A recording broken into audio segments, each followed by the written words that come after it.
Moins de pesticides et plus d'avenir pour les générations futures, c'est peut-être le message du petit Simon, 4 ans, qui apprend le métier d'apiculteur avec son grand-père.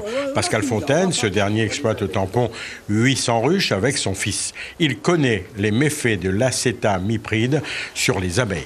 L'abeille, quand elle est en contact avec cet insecticide-là, elle ne retrouve plus sa ruche. Et donc, il y a un effondrement de la colonie et des pertes de colonies. Donc, c'est très, très impactant pour les colonies d'abeilles et aussi pour l'apiculture dans le monde entier, quoi. Mais des pesticides, il y en a plusieurs utilisés à La Réunion.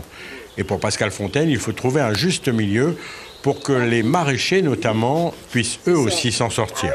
Il faut trouver des alternatives pour que les agriculteurs puissent aussi, eux, manger, si je puis dire, pour avoir des récoltes, pour pouvoir subvenir à leurs besoins. Dans cette bataille politique et administrative, on a recueilli l'avis de Joseph Rivière, député de la 3e circonscription.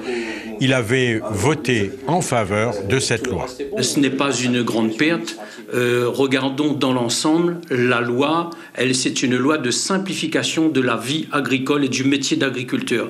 Les agriculteurs pourront mieux travailler, pourront faire de nouveaux investissements et puis les agriculteurs seront mieux accompagnés. Grande victoire en revanche pour Émilie Kerbidi, députée de la 4e circonscription. Elle se réjouit de cette décision du Conseil constitutionnel.